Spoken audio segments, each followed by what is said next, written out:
Gold, trusted gold buyers. మీరు తాకట్టు పెట్టిన బంగారాన్ని విడిపించి ఈ రోజు ఉన్న మార్కెట్ ధరకు కొనబడను. సౌత్ ఇండియా షాపింగ్ మాల్ లో బ్లాక్ బస్టర్ ఆషాఢం నంబర్ 1 కిలో సేల్.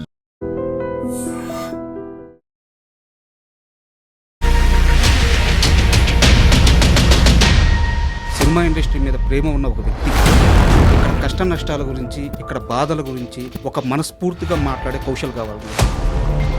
నాకు ప్రామిస్ చేస్తారా? ఇప్పుడున్న పొజిషన్లో ఇంటర్వ్యూ దేనికి వల్ల నాకు అర్థం కాలేదు. ఐ డ్రీమ్ మీద ఉన్న అభిమానంతో మీరు ఎంతో మంది యాంకర్స్ కి బిహైండ్ పర్సన్ అని తెలిసి మీ ఇంటర్వ్యూకి రావడం జరిగింది. కౌశల్ మంచోడు, కౌశల్ చాలా మంచోడు, కౌశల్ చెడ్డోడు, కౌశల్ చాలా చెడ్డోడు, ఇలాంటి ఒక జడ్జిమెంట్ మీ లైఫ్ లో చాలా వినేశారు. ఇన్ఫాక్ట్ నేను బిగ్ బాస్ కి వెళ్ళినప్పుడు కూడా నా గురించి వెళ్ళిన 2వ రోజు 3వ రోజు జడ్జ్ చేయడం మొదలు పెట్టారు. ఇన్ఫాక్ట్ నాకన్నా ఎంతో వయసులో చిన్న ఆయన దీప్తి సునైనా కూడా ఎప్పుడైతే జబర్దస్త్ కి అనసూయ గారు యాంకరింగ్ మానేశారో ఆ షోకి 7 కొండలని ఒక మేనేజ్మెంట్ ఐ సజెస్టెడ్ వైజాగ్ నుంచి వచ్చిన నా ఫ్రెండ్ రష్మిన్ అన్నమాట. తను ఆడిషన్ చేశారు, తను సెలెక్ట్ అయింది, she became a Jabardasth anchor. కనీసం నేను తనకి నెంబర్ ఇచ్చిన విషయం so he want reveal my name. Flexies పట్టుకుని వాక్స్ చూశాను. కౌశల్ ఎందుకు ఇంకా పెద్ద సినిమాల్లో ఎక్కువ రోల్స్ చేయట్లేదు? ఇండస్ట్రీ కౌశల్ని పట్టించుకోవట్లేదా? అంటే మీ దృష్టిలో హైదరాబాద్లో నేను వచ్చినప్పుడు 50 రూపీస్తో అడుగు పెట్టాను. మేము రన్నింగ్ ట్రైన్ నుంచి 3 దూకాల్సి వచ్చిందనమాట. ఒక లారీలో నేను మా కజిన్ వస్తుంటే అన్నవరం దగ్గర పెద్ద యాక్సిడెంట్. ఆ లారీ మొత్తం స్మాష్, మొత్తం సగం పాట ఎగిరిపోయింది. లోపల మా సామాన్లన్నీ రోడ్డు మీద చిందరవందరగా పడిపోయాయి. అలాంటి పరిస్థితుల్లో హైదరాబాద్లో 50 రూపీస్తో అడుగు. మోహన్ బాబు గారు చాలా స్ట్రిక్ట్, కోపం, అన్నిటికీ అరుస్తారు. ఇలాంటి మాటలు చాలా బయటకు వచ్చేసింది. మోస్ట్లీ ద ప్రాబ్లం ఎక్కడ వచ్చింది అంటే స్ట్రిక్ట్గా ఉండాల్సిన టైంలో స్ట్రిక్ట్గా ఉంటారు. 100% ట్రూ. మీరు ఎందుకు సార్ పవన్ కళ్యాణ్ గారి సినిమాలకి, మహేష్ బాబు గారి సినిమాల కోసం ఎందుకు అది కుదిరింది? అసలు మీరు ఏం చేశారు? సో పవన్ కళ్యాణ్ గారు కూడా బద్రీ సినిమాకి పూరి గారు పవన్ గారికి పరిచయం చేస్తే అలా మీరు కలిసి ట్రావెల్ అయ్యే సమయంలో ఒక హీరో మీకు పరిచయం అయ్యారు, ఉదయ్ కిరణ్ గారు. అసలు జీరోగా ఉన్నప్పుడు మీకు తెలుసు. ఏమీ లేని రోజును చూసిన ఉదయ్ కిరణ్ కేవలం సినిమా అవకాశాలు లేకే చనిపోయారు అంటే మీరు నమ్ముతారా?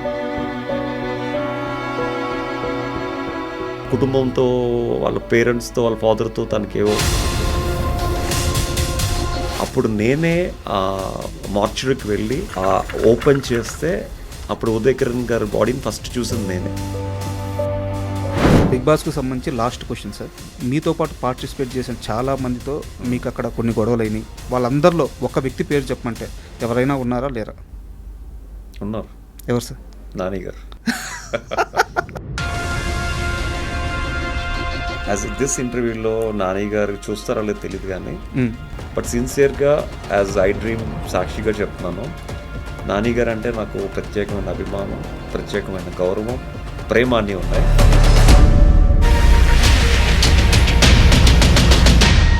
Hi, welcome to I dream. ఈరోజు మన గెస్ట్ కౌశల్ మంద. ఇంత సింపుల్గా ఎందుకు చెప్పానంటే ఈయనకు అసలు పరిచయం అవసరం లేదు. సార్ నమస్తే. నమస్తే. ఎందుకంటే ఒక వ్యక్తిని పరిచయం చేయడానికి ఆ వ్యక్తి చేసిన కష్టం, ఆ వ్యక్తి చేసిన జర్నీ ఇవి సరిపోతాయి. సో నా దృష్టిలో మీరు అవన్నీ ఇప్పటికే చాలా చేసేసారు. సో అందుకే మీకు నేను ఎలాంటి మాటలు ఇంట్రడక్షన్గా ఇవ్వలేదు. సో డైరెక్ట్గా మీతో ఇంటర్వ్యూలోకి స్టార్ట్ చేసేస్తున్నాను. ఓకే సార్, ఇంటర్వ్యూలోకి వెళ్ళే ముందు నాకు ఒక చిన్న రిక్వెస్ట్. కౌశల్ అంటే చాలా జాగ్రత్తగా మాట్లాడే వ్యక్తి, ఎవరి దగ్గర ఎంత మాట్లాడాలో, ఎలా మాట్లాడాలో తెలిసిన వ్యక్తి. సో ఆయన్ని ప్యాంపర్ చేయడం కానీ, ఆయన దగ్గర నుంచి ఒక అనవసరంగా ఒక మాట రాబట్టడం కానీ చాలా కష్టం, అది నాకు తెలుసు. బట్ నాకు ఆ కౌశల్ వద్దు. నాకు కావాల్సిన కౌశల్ ఎవరంటే 3 తరాలుగా ఈ సినీ ఇండస్ట్రీలో నిలదొక్కోవడానికి కౌశల్ వాళ్ళ తాత నాటకాలు వేసిన ఒక వ్యక్తి, కష్టపడిన వ్యక్తి, ఒక ఉద్యోగిగా ఉంటూ థియేటర్ ఆర్ట్స్ చేస్తూ ఇండస్ట్రీలో తను ప్రూవ్ చేసుకోవాలని చెప్పి కష్టపడ్డ కౌశల్ వాళ్ళ తండ్రి. ఇప్పుడు కౌశల్ ఇంత జర్నీ చేసిన ఒక కుటుంబం నుంచి సినిమా ఇండస్ట్రీ మీద ప్రేమ ఉన్న ఒక వ్యక్తి ఇక్కడ కష్ట నష్టాల గురించి, ఇక్కడ బాధల గురించి, ఇక్కడ సుఖాల గురించి ఒక మనస్ఫూర్తిగా మాట్లాడే కౌశల్ కావాలి నాకు. సో నాకు ప్రామిస్ చేస్తారా? యా 100%. మీరు first time I meeting you Raju. యూజువల్గా కొంచెం పొజిషన్లో ఉన్న సెలబ్రిటీస్ ఎవరన్నా వాళ్ళని ఇంటర్వ్యూ చేస్తున్న యాంకర్స్ని, వాళ్ళ స్టేటస్ని, వాళ్ళ పేరుని చూసి వస్తారు. సార్ బట్ నేను అదేం చూడలేదు యాక్చువల్గా ఇక్కడికి వచ్చినప్పుడు. అవును సార్. జస్ట్ మీరు నాతో ఒక్కసారి ఫోన్ చేసి ఒక 4-5 టైమ్స్ నుంచి మీ ఐ డ్రీమ్ వాళ్ళు చేస్తున్నారు. సో యాక్చువల్గా ఇప్పుడున్న పొజిషన్లో ఇంటర్వ్యూ దేనికి వాళ్ళు నాకు అర్థం కాలేదు బేసిక్గా. బట్ ఎప్పుడైతే మీ వాళ్ళు అన్నిసార్లు ఫోన్ చేస్తుంటే ఐ డ్రీమ్ మీద ఉన్న నమ్మకంతో, ఐ డ్రీమ్ మీద ఉన్న అభిమానంతో మీరు మాట్లాడిన తర్వాత మీకు సబ్జెక్ట్ ఉంది అండ్ మీరు ఎంతోమంది యాంకర్స్కి బిహైండ్ పర్సన్ అని తెలిసి మీ ఇంటర్వ్యూకి రావడం జరిగింది యాక్చువల్గా. ఖచ్చితంగా 100% దాన్ని నిలబెట్టుకుంటాం సార్. సార్ మామూలుగా మనం కన్నప్ప విషయం మాట్లాడుకున్నాం, మీ జర్నీ గురించి మాట్లాడుకున్నాం. ఇవన్నీ వెళ్ళే ముందు ఒక మనిషిని సాటి మనిషి జడ్జ్ చేయడం అనేది అతిపెద్ద కష్టం. కౌశల్ మంచోడు, కౌశల్ చాలా మంచోడు, కౌశల్ చెడ్డోడు, కౌశల్ చాలా చెడ్డోడు, ఇలాంటి ఒక జడ్జిమెంట్ మీ లైఫ్లో చాలా వినేశారు. నాకు తెలిసి ఇండస్ట్రీలో ఏ యాక్టర్ని కూడా ఇంతమంది జడ్జి చేయలేదు. సో మీ లైఫ్లో అది చూసేశారు. ఇలా మిమ్మల్ని అవతల వాళ్ళు జడ్జి చేస్తుంటే మీకు కలిగిన ఫీలింగ్ ఏంది? ఎప్పుడైనా కోపం, చిరాకు ఇలాంటివి వచ్చినాయా? సో ఈ జడ్జిమెంట్ అనే పదం విన్నప్పుడు మీకు ఎలా అనిపిస్తుంది? అంటే ఒక మధ్య తరగతి కుటుంబం నుంచి వచ్చిన నాకు చిన్నప్పటి నుంచి ఎన్నో డ్రీమ్స్ ఉండేవి లైఫ్లో, ఇలా అవ్వాలి అలా అవ్వాలని. అంటే ఇలాంటి జడ్జ్మెంట్ నన్ను చిన్నప్పటి నుంచి చేస్తూనే ఉన్నారు యాక్చువల్గా.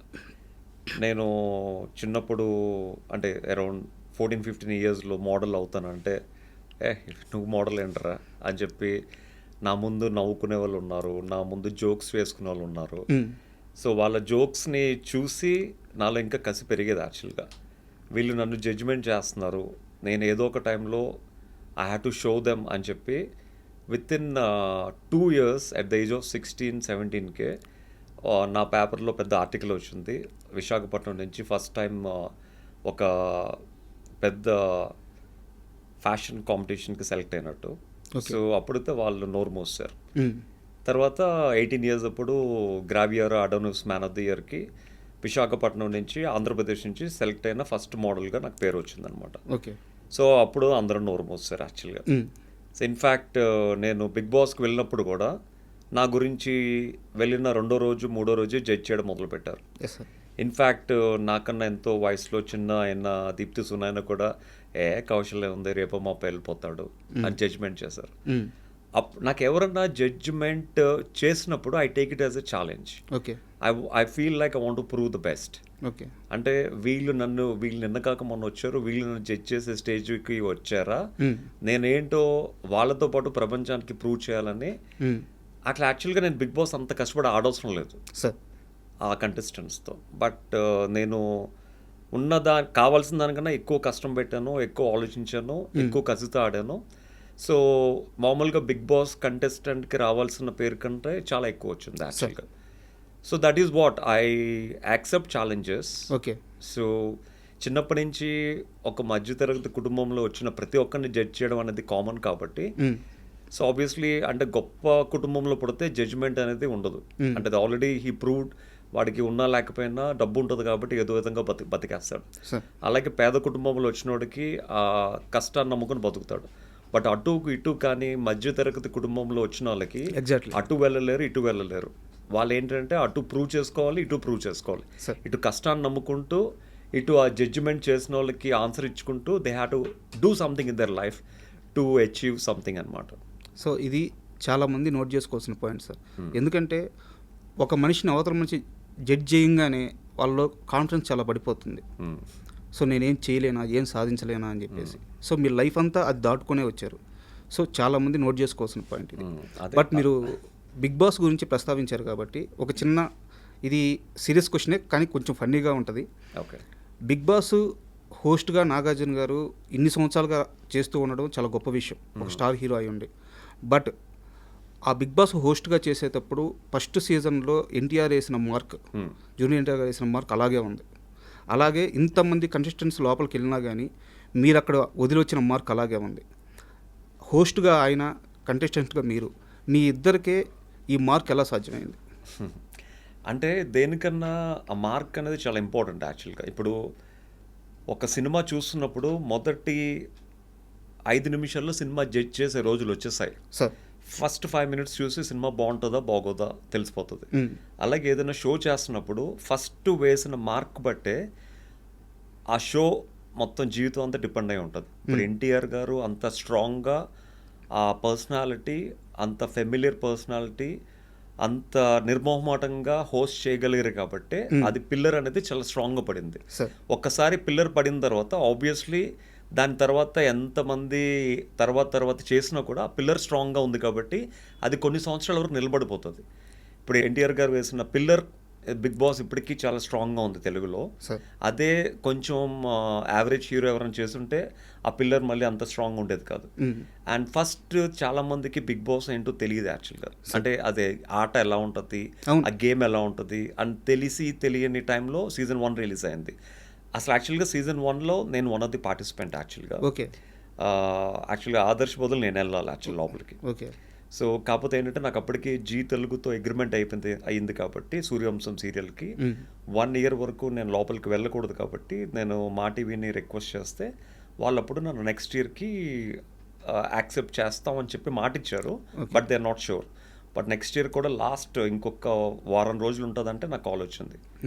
సో వారం రోజులు ప్రిపేర్ అయ్యి లోపలికి వెళ్ళాను అనమాట యాక్చువల్గా. ఆ సీజన్ 2లో కూడా అంత స్ట్రాంగ్గా సీజన్ 2 పీక్స్ లెవెల్లో మొత్తం ప్రపంచవ్యాప్తంగా మొత్తం అంటే నేను యూకేలో I saw at the London bridge దగ్గర నేను జనాలు ఫ్లెక్సీస్ పట్టుకుని వాక్స్ చూశాను. తర్వాత చాలా డిఫరెంట్ స్టేట్స్లో కూడా ఆస్ట్రేలియాలో కూడా ఐ హ్యావ్ సీన్ అనమాట. అండ్ ఇంత స్ట్రాంగ్గా వెళ్ళింది కాబట్టి బిగ్ బాస్ అంటే జనాలకి ఆ ప్రేమ అనేది పుట్టింది. బట్ నేను బయటకు వచ్చిన తర్వాత ఇప్పుడు చాలా మందిని కలుస్తున్నాను, వాళ్ళందరూ చెప్పేది కూడా అన్న నీ సీజన్ తర్వాత పెద్దగా ఏం బోరింగ్గా ఉన్నాయి మిగతా సీజన్స్ అని, మేమేం సీజన్ చూడలేదు, మీతో లాస్ట్ అంటున్నారు. బట్ ఇట్స్ ఓకే, దట్స్ వాళ్ళ ఒపీనియన్ అది. బట్ సీజన్ 2 తర్వాత చాలామంది బిగ్ బాస్ చూడడం మొదలు పెట్టారు యాక్చువల్గా. సార్ యాక్చువల్గా కన్నప్ప మూవీ రిలీజ్కి ముందు మన ఇద్దరం ఒకసారి కలిసాం. సో మిమ్మల్ని 1-to-1 నేను కొన్ని క్వశ్చన్స్ అడిగాను, కొంచెం బయటలు తీసుకున్నాను, వచ్చేసాను. సో ఇంత షార్ట్ టైంలో మళ్ళీ మిమ్మల్ని ఇంటర్వ్యూ చేయడానికి కారణం ఏంటంటే కన్నప్ప సక్సెస్ మీట్లో మీరు ఒక మాట మాట్లాడారు. బిగ్ బాస్ 2లో నేను విన్నర్ అయిన తర్వాత బయటికి నేను వెళ్తే కౌశల్ నీ కోసం నిర్మాతలు డైరెక్టర్లు చాలామంది వెయిట్ చేస్తున్నారు, బయటికి వెళ్తే నువ్వు చాలా బిజీ అయిపోతావు అని చెప్పి నాని గారు కూడా అన్నారు. సో నేను ఆ మాటను నమ్మి చాలా హోప్స్తో బయటకు వచ్చాను. బయటకు వచ్చి చూస్తే కొన్ని లక్షల మంది రోడ్ల మీద మీకోసం ఎక్కడ పడితే అక్కడ, మీరు ఎక్కడికి వస్తుంటే అక్కడ. సో అది నిజం కూడా, ఆ క్రేజ్ కానీ మీకు రావాల్సిన అవకాశాలు నిజంగా వచ్చి ఉండాల్సింది, బట్ రాలేదు. మొన్న మీరు ఆ మాటను ప్రస్తావించారు. సో చాలా బాధ వేసిందని. సార్ ఇక్కడ అంటే క్వశ్చన్ కొంచెం లెంత్గా ఉండొచ్చు, బట్ అడుగుతున్నాను.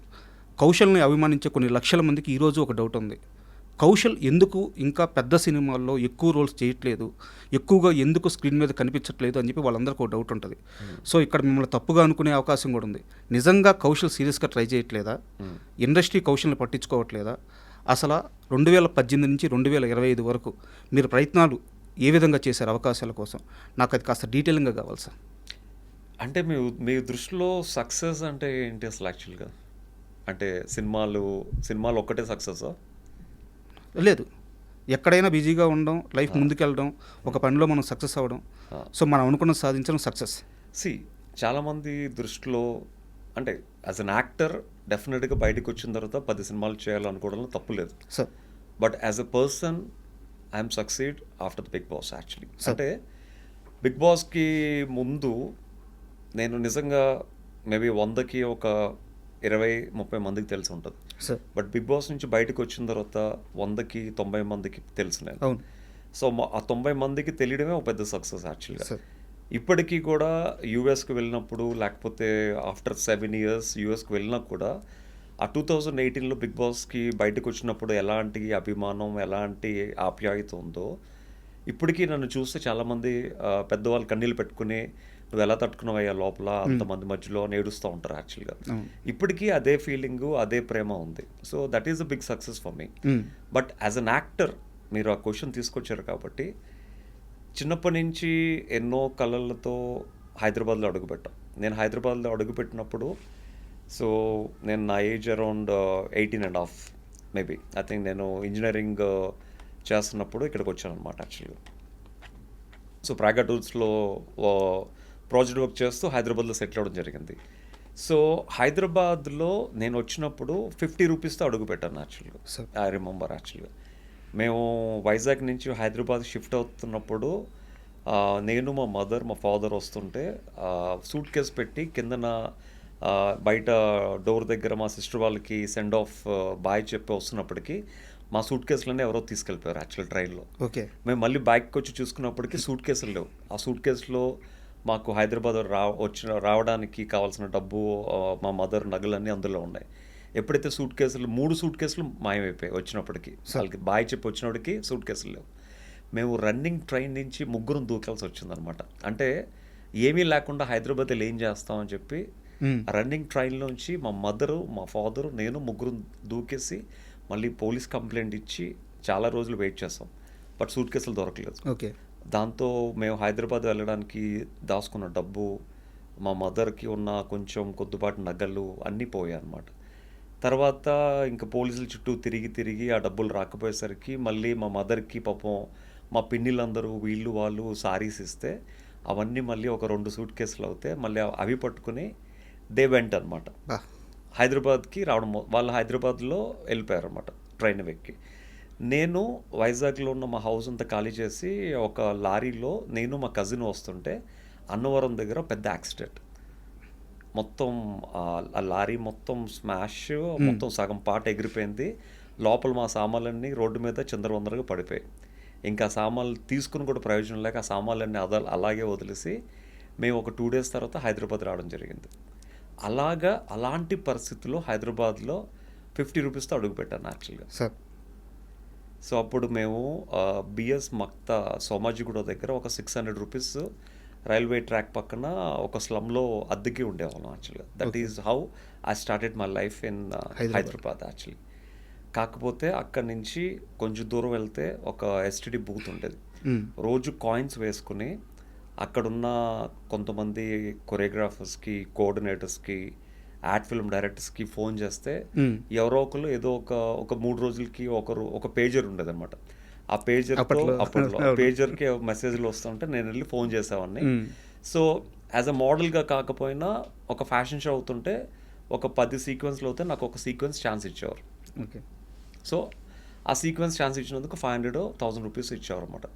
సో కాకపోతే నేను తెలివిగా ఏం చేశానంటే ఎవరిని నమ్ముకుని హైదరాబాద్ వచ్చానో, అంటే కొంతమంది మోడల్స్ నాకు వైజాగ్ ఫ్యాషన్ షోస్లో పరిచయం అనమాట. కాకపోతే నేను కష్టపడి వితిన్ 6 months నేను నా ఫ్రెండ్స్, హైదరాబాద్లో ఉన్న ఫ్రెండ్స్ అందరికీ నేను వర్క్ ఇవ్వడం మొదలుపెట్టాను actually. That is a big success for me. So అంటే సార్ మీరు అంటే నాకు మీరు చెప్తుంటే పవన్ కళ్యాణ్ గారి సినిమాలో డైలాగ్ ఉంటుంది సార్, అతని జీవితంలో ప్లేట్ మీల్స్ ఈజీగా దొరకలేదు, ఇంకా అమ్మాయి లవ్ ఎక్కడ దొరుకుద్ది అని చెప్పేసి. సో మీరు పడ్డ కష్టం మామూలు కష్టం కాదు. సో నేను క్వశ్చన్ అడడానికి కూడా కారణం ఏంటంటే, సో ఈ జర్నీ అంతా చేసి వచ్చారు, ఒక ప్లాట్ఫామ్ మీద ఆల్రెడీ సక్సెస్ అయ్యారు. సో మీరు మోడలింగ్లో మీరు ఏ స్థాయిలో ఉన్నారో 220 పైగా యాడ్ షూట్స్ చేశారు. ఒక 4 బ్యాచ్లో 5 బ్యాచ్లో మీకు ఇన్స్టిట్యూట్లో మోడలింగ్ ట్రైన్ అవుతున్నారు ఇప్పుడు ప్రజెంట్ కూడా. సో సంవత్సరంలో సమ్మర్ అంతా నాకు తెలిసి యూఎస్లోనో యూఎస్లోనే సార్. సో అక్కడే బిజీగా ఉంటారు. సో మీరు లైఫ్లో ఒక పార్ట్లో చాలా సక్సెస్ అండ్ ఒక మంచి లగ్జరీ లైఫ్ కూడా లీడ్ చేస్తున్నారు. సో నేను అడిగేది ఏంటంటే, ఒక యాక్టర్గా కూడా ప్రూవ్ చేసుకోవాలని చెప్పి మీకు కోరిక ఉన్నప్పుడు మీరు దానికి అర్హుడు. మీరు వెళ్ళి చాలామందిని కలిశారు. అక్కడ కలిసినప్పుడు మీకు ఎలాంటి పరిస్థితులు ఎదురైనాయి? బిగ్ బాస్ నుంచి బయటకు వచ్చిన తర్వాత నాని గారు బయటకు వెళ్ళి కౌశల్ నీకు చాలామంది వెయిట్ చేస్తున్నారు అన్నారు.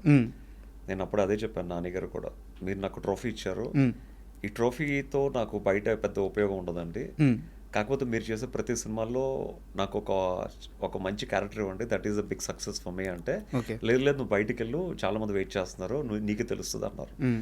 నేను బయటికి వెళ్తే నా లైఫ్ మారిపోద్ది, ఇంకా లైఫ్ అంతా సెటిల్ అయిపోద్ది, ఇంకా జీవితంలో ఇంకా కష్టం అనేది ఉండదు, నేను నమ్ముకుని వచ్చిన ఇండస్ట్రీలోనే చాలా స్ట్రాంగ్గా సెటిల్ అయిపోవచ్చు అన్న నమ్మకంతో బయటకు వచ్చాను. సో బయటకు వచ్చిన తర్వాత అంటే ఆబ్వియస్లీ ఫ్యాన్స్, జనాలు మనల్ని ఇన్ని 100 రోజులు ఫాలో అయిన అభిమానులు అందరూ రోజు కలుస్తూ ఉండేవారు. యాజ్ అ గ్రాటిట్యూడ్ నేను కూడా చాలా పేషెన్సీతో వాళ్ళతో ఫోటోలతో ఇవ్వడం, లేకపోతే వాళ్ళతో మాట్లాడడం చేసేవాడిని. బట్ నాకు ఇండస్ట్రీ నుంచి పెద్దగా ఏం కాల్స్ రాలేదు యాక్చువల్గా. ఓకే.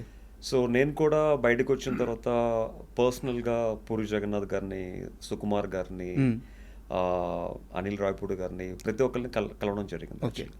ప్రతి ఒక్కరికి నేనంటే ఇష్టం. నేను కష్టపడి వచ్చానని తెలుసు అందరికీ. ఓకే. ఇండస్ట్రీకి ఒకప్పుడు మోడల్స్ లేనప్పుడు నేను మోడల్స్ని ఇంట్రడ్యూస్ చేశానని అందరికీ తెలుసు. ఈవెన్ ఇన్ఫ్యాక్ట్ పూరి జగన్నాథ్ గారి ఫస్ట్ ఫిల్మ్ బద్రికి మొత్తం కాస్టింగ్ కూడా నేనే చేశాను.